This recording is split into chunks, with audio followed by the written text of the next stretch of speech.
Welcome back to another episode of On the Subject. I'm your host, Michael Vilardo, and we have an incredible guest today. We have an entrepreneur, a rising star in the industry, someone who's taken the world by storm directly out of college, right into the entrepreneurial space. And I'm so excited to learn from him. He knows how to build content, knows how to build great products, and he has so many incredible takes. Thank you so much for joining us. We have Lukas, also known as Squid Pakter. Welcome to the show today. Dude, thanks for having me. That might have been the best intro I've ever gotten. So, gassing me up. I Well, love it. it's a Thank huge you. shout out. So, the way that I was able to hear of you is you came up on my For You page. I love digesting content. I think today content is the most important form of currency. It's how young people learn, that one shameless plug for subject. That's why everything we do is video first. But content is so important. You're so young, yet you built such a great following. Were you always an incredible talker, articulate? Like, what made you No, so no, good at no. building a fan base? It's funny you asked that. So, I was talking to a friend of mine the other day. He asked for advice on like what direction he should go.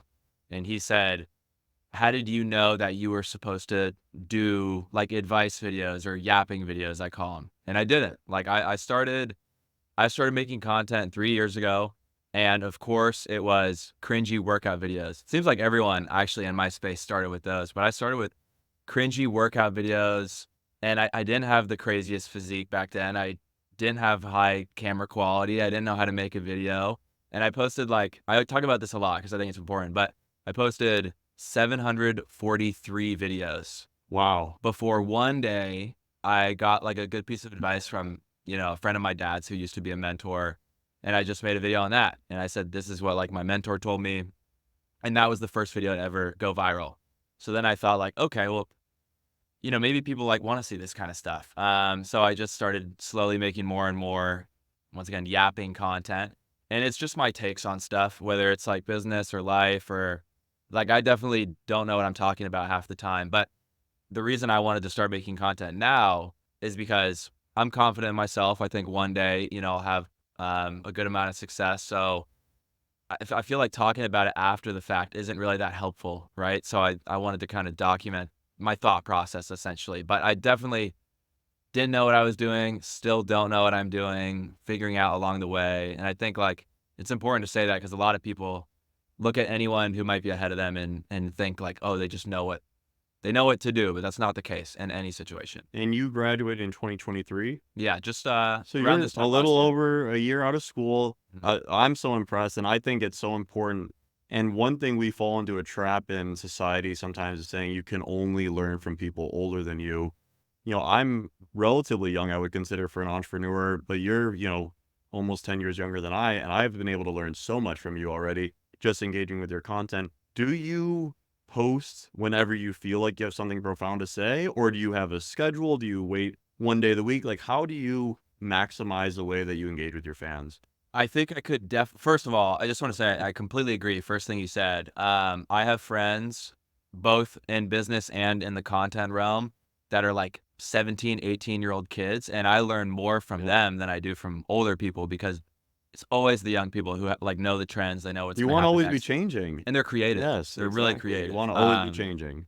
Absolutely. So it's really important to surround yourself with all different age groups, older and younger and your age. But in terms of like the science behind it, my content itself is very raw. Maybe I'll have an idea for something and I'll be driving, so I'll like put it in my notes real quick. But the content itself is very raw, just talking to the phone.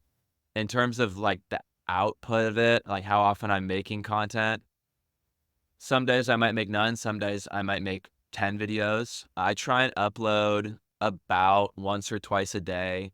I've found that if you miss a couple of days, you get screwed. What time do you need to post that? I don't think it's that important. Yeah. Um, Do you have to engage with a lot of the comments? I'm trying to do a better job recently. The thing about content is I don't think there's a game plan. Yeah, Or just got to go for I it. don't think there's a Huck's on strategy. net. Just like in business, right? Like everyone's business is different. Some people are just really good at it and like everyone they do works out well. But content's so interesting because I have friends. I have one friend who's 18. His content is ripping, millions of views every single video. It's been that way for about a year now. You could tell the second you met this guy, he's going to be a star. And the thing is, all of his content is pretty much the exact same video, just changed like 10%. And it still does well. And it's still engaging and people love it. And so at the end of the day, I think the quality of the content is much more important than, what time you're posting at or how many times a day, whatever. But I will say right now I'm not really growing on TikTok specifically. I've kind of plateaued on there because I think I've reached like my audience size. But when I was growing the fastest, I was getting like 10K a day, and it's when I was posting 20 times a day. Oh, wow. So I you had a Oh ton of yeah. output. Was this back when you were in school and then maybe some more It free was it time, or? was I had there were 2 summers when I grew the most, and it was just over a 2-month period. All I did was make content all day long. I even had a job, and, like, the second my boss would, like, walk out, I Yeah. would start making videos in the office room. I was working commercial real estate, and, my TikTok time on my f when you go check your screen time? Yeah. My TikTok, amount of hours every single day was 14 hours at one point on That's average. but see, that's dedication, that's obsession. Don't you believe you have to be obsessed to be great at anything? For sure. Absolutely, and I'm even trying, like, getting down to the science of it and, like, really trying to figure out, like, what hooks work and the exact, like, formula for a video. It's really, like, kind of annoying, and it's definitely not fun or No, it's exciting in work, any it's a way, but skill. it's really important. Like, you really have to look into it. Like, another guy that's in my circle, his name's Daddy Wellness. He's Nice. blowing up right now. He calls himself the healthy degenerate. Every one of his videos is getting hundreds of thousands of views right now, blowing up. He's probably at 1,000,000 by this point. And you watch his videos and you think like, this guy makes it look so easy. He just whips his phone out, he talks, rambles about whatever subject, and then it blows up. But I hopped on a call with him a couple weeks ago, and he was like, Lucas, I've been making content for 5 years. It used to be finance content, like how to handle and manage your money. And you just realize once you start talking to like the pros that even though it looks really easy, they're actually really putting a lot of effort, time, and energy into it. So I love that. I think it's really exceptional how you talked about building a personal brand. Do you think for you, most of your customers, and let's shout out his company right now, Squid House, incredible menswear, such incredibly looking shorts. Everyone should go buy some. Do you get most of your customers from TikTok, all social media, or like what's the customer acquisition strategy right now? so at the beginning, so I always would. It's important to me that I'm like 5 years from now known as like entrepreneur first. Yeah. But and that's what I'm most passionate about. But like I can say without a doubt, the best decision I've ever made is clicking the record button. I say that Yeah. all the time because a ton of our sales, especially in the beginning, came from my following. Most of our employees came from my following. Oh, that's Most of the awesome. athletes that represent our brand came from my following. Yeah. Who are some of the athletes? Lots of like fitness Yeah. I love influencers. that. Also we've had some bigger guys like some NFL players. Dylan Dennis was a big one. That was Nice. like he's such a loud individual and he's He just has a such a lot of shit eyeballs. talker. Yeah. And our gear is very loud, so it kind of worked with Yeah. him perfectly. But even like two turn Tony hit me up yesterday, so I sent him some stuff. So we like guys like that like don't really fit into like the box, Yeah. they're They're one just of a very kind. loud and yeah, one of a kind. So that's our whole brand is like loud gear for loud people. We're essentially trying to create like what Lululemon did with the boss girl archetype of the early 2000s with this like new generation of young, loud, energetic entrepreneur of like the 2020s, No, so I essentially. love this, and I appreciate how authentic you are. So when you're loud and you're putting yourself out there, you're definitely gonna have people who hate on you, chirp you. Like, do you just ignore them? Do you like, how do you deal with that? I think you had a really, profound video where you said, if you want to be someone special, you're gonna have a lot of people that are your fans. Also, people that hate you. I think you used Tom Brady as the Mhm. example. Like, how do you go about that, especially as someone who's so young? They say the younger you are, the more emotional volatility you Mhm. may have. How have you been able to keep such a level head throughout all of it? I think first of all, absolutely. Every single person that is like successful or loved has like equally as much, if not even more, haters, essentially. That Yeah. that interesting word. But I think you kind of just have to callous yourself to it. It's like I saw a really funny video the other day. This guy said, if you want to build confidence, walk into a salon. Next time you walk by a salon on the street, walk in, go on the floor in front of everyone, in front of all the workers, polishing nails, in front of all the customers, and just do some push-ups on the ground. It's gonna be so embarrassing. Everyone's gonna look at you, be like, "What the fuck is this guy doing?" Sorry to my language. No, go Um, ahead. It's a but it's a that's adult gonna build your podcast. confidence, right? So, um, it's gone it goes in waves, social media. Sometimes my comment section will be really positive. Right now, my Instagram comment section is really positive. Everyone's awesome, like, "I love this. This is helpful." Asking good questions, even, like, meeting other people in there. Right now, my TikTok comment section is horrible. It's all hate. Yeah. And that's just how it goes. It's like waves. And Haters make you famous. they haters make it Jake Paul, Logan Paul, Bryce Hall, these Yeah. guys were all the most hated people on the planet at one point Yeah. in terms of, like, social And they media. make a lot of money. And now they're killing it, and Yeah. you can't not respect them. You don't have to like them or agree with them, but you can't not respect them. And, so I think haters are actually just as valuable. I think when your fans or your supporters see that other people don't like you, it actually makes them like you even more. You take guys like Yeah, it's true. Elon, Dave Portnoy, like Joe Rogan, whenever they get canceled, people like them even more. And the people that are trying to cancel them, we're never gonna be their customers or That's supporters true. anyway. Yeah, they weren't. So I think and it's interesting, whenever I've made content that tries to walk the line and be very fair in terms of, opposition and sides and everything, not just politics, but just, like, Yeah. point of views, No, totally. perspectives, whenever I try and walk the line, I get the most amount of hate. But if I make a video that's, like, very strongly against something or very strongly in support of a controversial topic or an opinion or an idea, I usually get a lot of support because the people who really agree with you are gonna be like, "Fuck yeah, I I agree completely 100%." agree. I'm not nearly on the level of you yet, but aspiring to do so from the content space.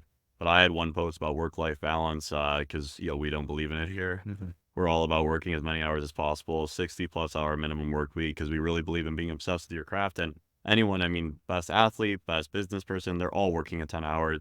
And it got a lot of love and a lot of hate. A lot of the people who are all about work-life balance came out of the woodwork and saying, this is not healthy, whatnot. And it's like, you got to own who you are. And, if you really believe in something, you can be able to stand by it. But it definitely hurt more than you would have guessed. Like, yeah, it's the first time going through, you're like, oh my goodness, all these comments. Like, Yeah. how do you deal with this?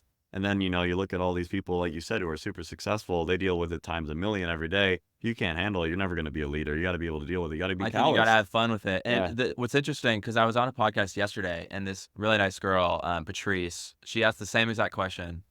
And unfortunately, this might just be my experience, but I think when you callous your emotions to online criticism or just criticism in general, you kind of have to get rid of the good ones too, unfortunately. Like, I'll get a DM from someone or a comment from someone talking mad shit for no reason. Like on a video that I'm literally just trying to help. Like I'll make a video saying, don't do this in your business because like I lost this much money. And someone will say, why the fuck would anyone listen to this guy? He's not successful yet. Like, shut up, bro. Like, whatever. That doesn't bug me at all. But at the same time, if I get a DM from someone and they're like, "Hey man, you've really had a positive impact on me," or like, "I just started my first business," or "You've helped me get over my, public insecurity," I honestly don't get to like really feel the Well, you got to keep the emotional, yeah. the even Steven of it. I talk about that as well. Less in content because I'm new to it. I just started in February, but in terms of running a Good for you. business, oh, thank you. I appreciate it. So running a business, we've been able to raise from some really great investors like Kleiner Perkins, SoftBank, and, those highs were so high in the beginning. And then, you have to do, you have to fire someone or you have to do a layoff like that. It's extremely low. But now, 3.5 years in, and it feels like 30 years in, every day as an entrepreneur is so much more experience than it is just working as a normal 9 to 5 in corporate America. Now I'm a lot more numb to your point to either side of the coin where just like, yeah, it's going to get better. Or, oh, it's going to get worse. Like there's no way to find that novelty as much. But I think that's actually part of the role. You have to be able to be so emotionally secure because as a leader, as a CEO, as a founder, you can't show weakness to your employees. You can't go cry to them about something because you need to be strong for them and allow for them to open up to you. How have you done that though? I saw that you're actually trying to build a community for more young men, some more young founders, like helping them be able to find people that they can be vulnerable and authentic with. Because especially as a leader, it's hard to have. Well, okay, so I have like a free like Discord right now, and I made that as a way. when I was in college, it's really lonely, entrepreneurship, It's first of super all. lonely, Very because lonely. you can't be as emotional. That's why Yeah. it's so lonely, and then you also it's hard for you to relate to people who aren't entrepreneurs. Yeah, it's so hard, and when I was in college, like, I had a lot of friends. I had a great group of friends, great network of people there, but no one was, like, doing what I was doing, Yep. and so it was hard to relate to people. No one Yep. understood, um, and that was isolating, you know? So I have, like, a free Discord, I, like, pay mods and devs to run it, and I don't get anything out of it, but I just made it for pretty much, like, if anyone is in that kinda situation, Yep. they can go in there, say, "Hey, guys, I have an idea. Does anyone, you know, have any input or whatever?" And I think, like, our devs do, like, weekly calls with everyone and, That's like, schedule amazing. stuff. It's cool. But it's really interesting. Still, I did that. I did that. I built this thing. I paid for it, hired people, and then I thought, like, I'll try a little online community thing, like, make some money on the side. So I said, "If you can join for free. If you wanna pay $30 a month, $1 a day, as cheap as I could do it, I'm gonna be bringing in, like, all of my successful founder friends to talk about their stories." And I launched it, pretty much Good no idea. I thought it was a great idea. I brought in one of my friends who's worth, like, $150 million. He's done it. Like, this guy is literally the goal.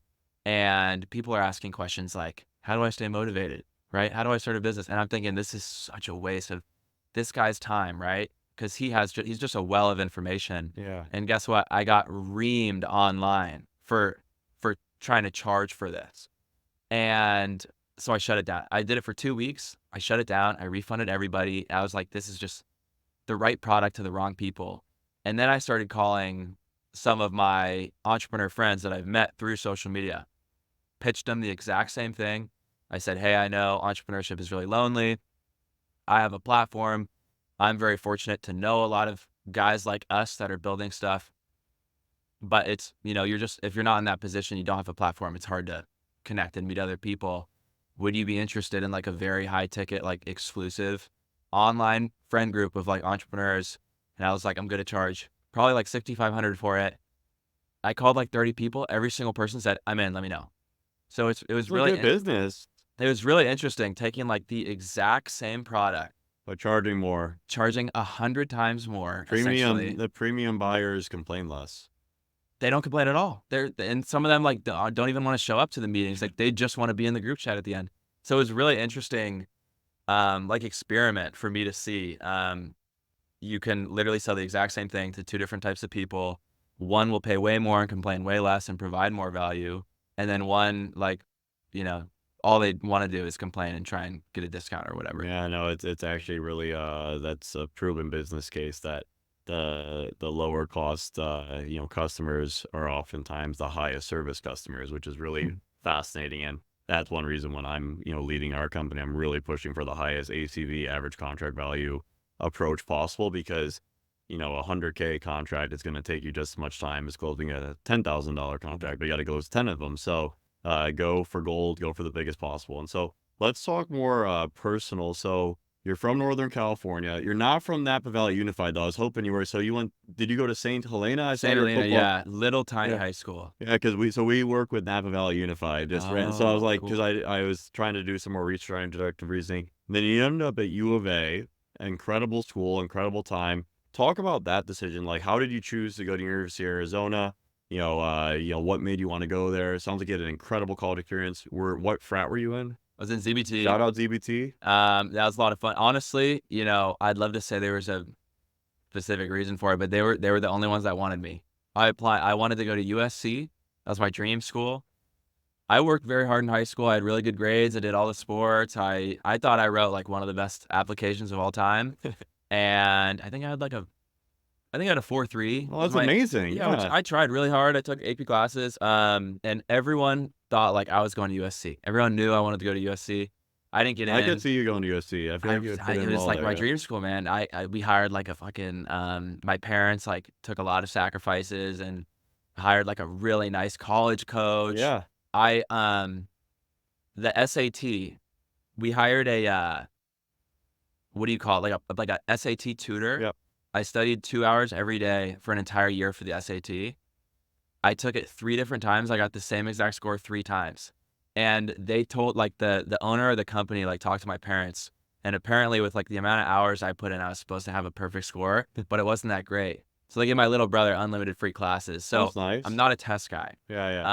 No, I I know. I agree. Tests are overrated. I was lucky enough to I got to go to Penn because of baseball. I played That's baseball awesome. there as a great Oh time. But yeah. then for business school, I had to test my way in, and I was like, I'm going to go to Stanford, Harvard, and didn't do well on the GMAT. Ended up going to UCLA, which is amazing. Love Yeah. UCLA. But to your point, I think tests don't really tell who the best entrepreneurs are, though. The grit does. The It's grit. Who's IQ versus willing to? EQ, Yeah, man. yeah, I And agree. entrepreneurs, at the end of the day, like entrepreneurs succeed because of EQ. If you have Yes. IQ and EQ, that you're like the pot of gold, right? Yep. But it's EQ at the end of the day.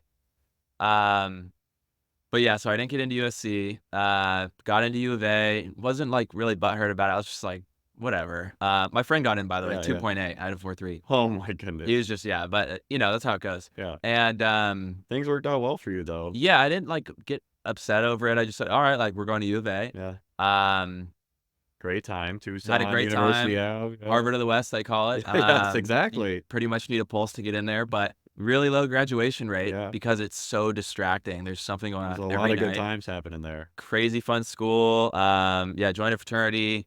All my friends voted me the president of the That's fraternity, so that huge. was. I think like if I'm just as proud of that as I am my business because I don't know. I think it's like a very selfless thing to do. Like everyone from the outside, oh, like you probably partied a lot. No, it's 100% just risk. Like you're Yeah, not liability. liability, like getting woken up at 4 in the morning because the cops are at the front door and everybody else is burning shit and breaking shit. Yeah. And you're just like, why, guys? Right? You're not getting paid. It's like very selfless. So I respect anyone who's done anything like Well, that. I really say, and run a high school business. And I am really passionate that high school is more important than college. And my reasoning is how you do in high school affects what college you go to and such. And when you're at college, I actually think the extracurriculars, the frats, the sororities, the internships, I believe those are more important than the classes. At college, high school, you have to do well in the classes and be involved in the community so you can go to a great university. And U of A is a great university. Said this publicly many times. You got to go to these top 200 U.S. News University, which U of A is absolutely in. But if you don't get in those top 200 U.S. News universities, you're probably better off going to community college or trade school. And so that's why I say high school is the most important. And then at college, being in a frat or sorority, that's one is a great time, but those are the people who are going to get you jobs. That's how you're going to build those EQ social skills. That is so valuable, and so I think that the frat life's the way to go. I was not in a frat, so kind of hypocritical, but baseball, Sports, though. exactly. That's Yeah, yeah, it's baseball was same thing, amazing. social Yeah, scene. And yeah, a lot of people shit on it. Like so many people like hate on Greek life. And they go, you pay for your friends. Like, I guess, but you're paying for like small the investment, long opportunity. term. Yeah, I That's mean, pretty I cheap. think it was awesome, and I'm not even like trying to get you to join. Like, I have nothing to gain. Like, Yeah, it's great if you have the opportunity, you should do it. But yeah, then I started my business in college with my cousin, was and he at U of A as well? no, he was at LMU, so local. Oh, there, he's Yeah. right here. Nice. Okay, so what was that like having a remote, starting a remote co-founder? Do you now both live in Austin No, together? it's still remote. Every single person on our team is in a different place. Um, I would love to get everyone central, like Yeah, our we're creative. huge on in person. So Yeah, our creative director's in Daytona, middle of nowhere, in and Florida, yeah, and I literally just gave him a raise, like just so he could come out we to got to save Austin. him from there. We got to get I him know out of you there. just like you got to put yourself in good environments, and Yeah. he's like brilliant, and he's Austin's amazing. Yeah, how did you choose Austin? That's actually another question I wanted mm. to ask because you're from Northern California and you went to school in Arizona. Why Austin? Why Austin over SF, LA, Miami, New York? And Austin's amazing. I just want to Yeah, hear your rationale. it's a good question. Well, first of all, I think any time you have the opportunity, if you don't know what you want to do with your life, if you don't have the answer yet, if you can move to a new city, if you have the ability to do so, Agreed. do it. Even if you don't know anybody there, I've moved That's to. good for you if you don't know It's anyone. so great. I moved to LA not knowing anyone. I had to go out like by myself and like meet people. Fortunately, in Austin, I had social media, so I got connected instantly. But I picked Austin because I came to LA after college. I thought this was where I Oh, should so you be. came here last Yeah, I summer. was here for 4 months with my cousin. We were building it here together. And I just wasn't that happy, honestly. Yeah. I love LA, but my opinion is LA, like having lived in LA and Austin, LA is what can you do for me? Austin is what can I do for you? That's nice, yeah. And it's really like, it's just really cool out there. Nothing better than LA summer. Oh, don't worry. Hey, That's you why know I'm here. and Right now. so I'm from Chicago originally. I've lived all over the country because of sports. LA, I've been in 5 years now, so definitely somewhat an Angelino now. I'm super passionate about LA because, for what we're doing, I'm a tech CEO. SF is still the capital of capital. No matter what anyone says, I'm not the biggest fan of the overall lifestyle in SF, but it is the capital of capital. LA is only an hour flight from there, so that's huge. And I do believe LA is the media entertainment hub, which is a huge part of our business as well. And then I am huge on the in-person culture. So we started here. We now have 20 full-time employees. So we're like very pro LA. But I definitely, for me, this is the longest I've lived in a place at the same time since I was 16 or 17. I definitely want to go somewhere else one day. I'd love to go to New York, but I can't. I got to be in person. I totally understand. And I want to come back to LA eventually. I think Like, LA is a better place to be late 20s, early 30s. exactly. I think it's not a good place to be 22, 23. And I actually don't think we have anyone at the company who is currently that age who lives in LA. I think it's expensive. It's very hard to get around. You need to build your network. I love being in Chicago. I think one thing that's really fun about Austin too, it's middle of the country, easy to fly to LA, easy to Great. fly everywhere. New York, Florida. Yep, anywhere you want to go. No taxes is great. So you're keeping more of your dollar there versus here. And I'm Right. here. I'm usually here You can come probably anytime. 3 or 4 months of the year. Like LA is great, but yeah, I look at Austin. LA is also very distracting, right? Yeah, So it is.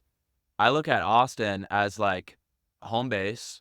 Um, it's very health and wellness center. It is. Everyone there's into. When I first got there, I didn't know anyone. I went to like an entrepreneur like men's only dinner, like Jeffersonian style conversation, and Oh, right that's away cool. we started doing breath work.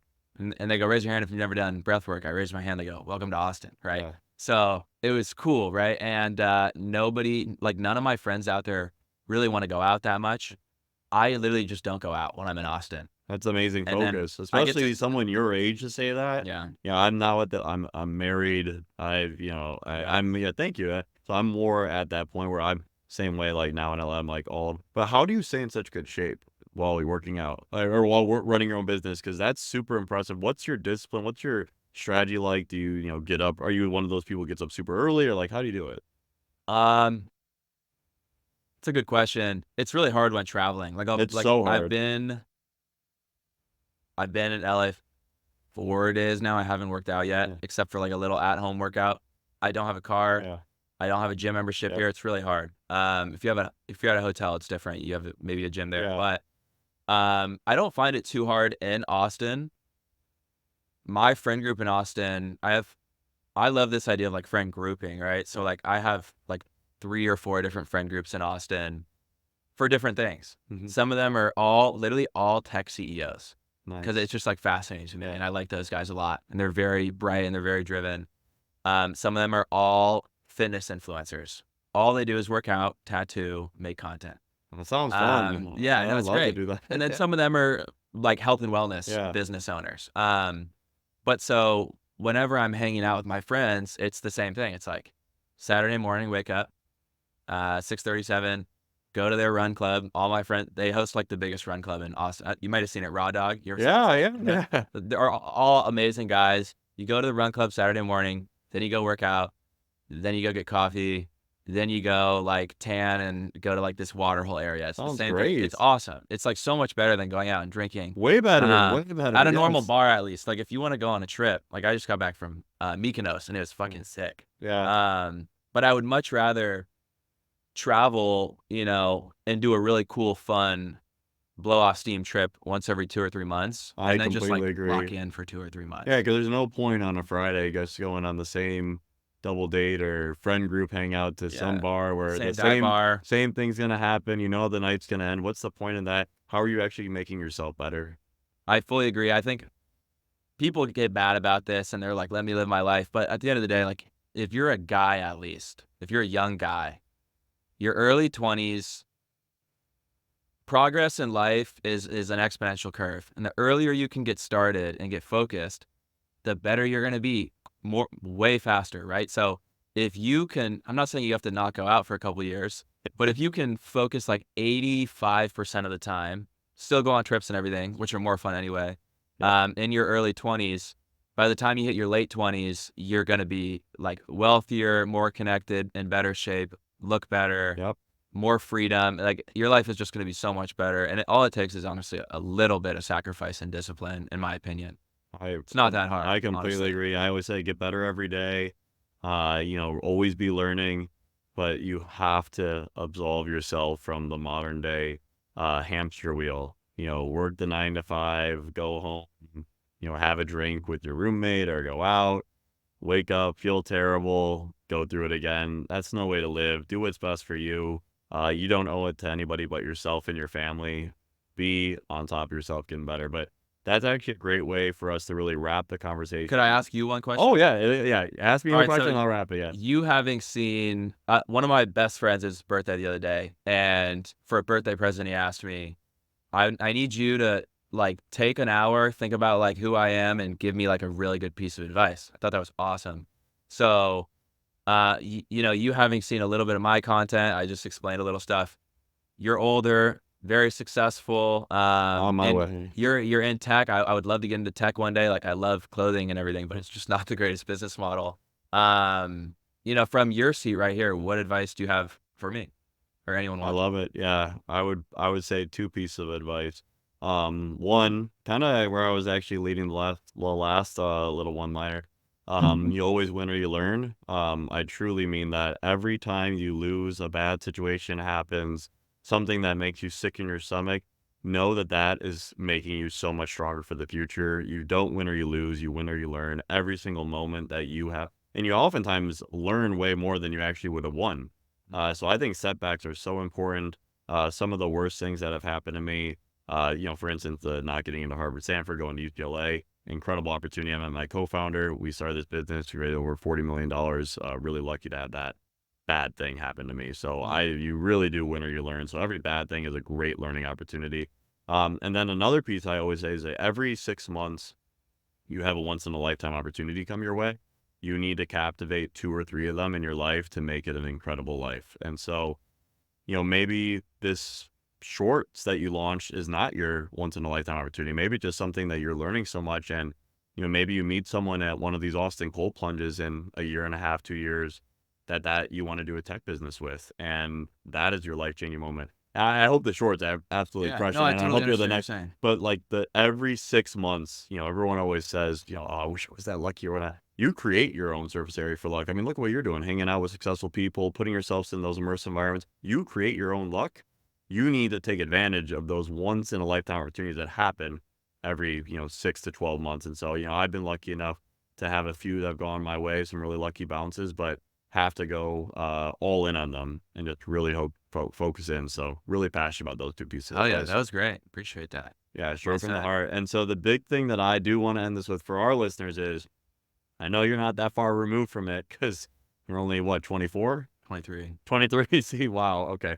23. What would you wish you could tell your high school version of yourself?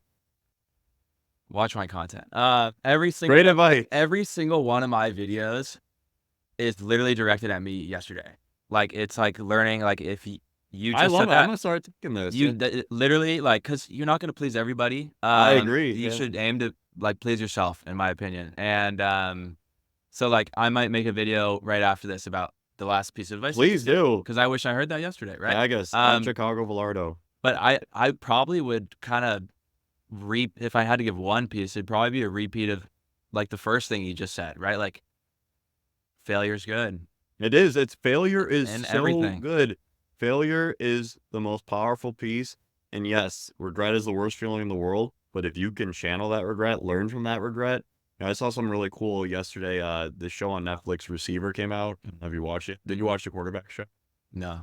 I might be aging myself now, but I thought it was really cool. It's about it's honestly like a localized, personalized version of Hard Knocks. It's Mm. about specific players. Quarterback was about Mahomes, Cousins, Mariota, and then they couldn't get any quarterbacks to do it this year. Quarterbacks were more so who'd they go to? Wide receivers, biggest personality. They all want to do it. Yeah. So you got Justin Jefferson, Devontae Adams, a couple other studs in the league, and one of the guys from the Lions. He has a list of every player that was picked in front of him in the NFL draft, every receiver, excuse Mhm. me, and he reads it before every practice and before every game to motivate him. I thought it was amazing. I'm like, see, there's an opportunity, like learning from failure, learning from regret. Like, I'm going to make these teams pay. I'm better than what they thought I was, and it just motivates them every day. I think, well, for every single person that has the most amount of wins, whether it's an athlete like Tom Brady, Love Michael Tom Jordan, Brady, yeah. whether it's a businessman, Yeah. Steve Jobs, every single one of these guys that has the most amount of success probably has also had more failures than most. Yep. Michael Jordan's That's what he missed says. more shots than Yes. like, you know, Steve Jobs getting ousted from his own company, Yes. right? Like the most humiliating, like disgusting thing that could never happen to you as an entrepreneur, right? Yep. So yeah, I don't know. I think it's good. Failure is good. Is Well, my it's one good. piece Well, of advice. as Jensen Huang would say from NVIDIA, in the kindest way, hope, suffering, and failure amongst all of us that makes us stronger, happier, better, and so we can watch more Squid content. Thank you so much for being on the show today, Thanks man. for It's having me on. awesome. Great seeing you. Appreciate it.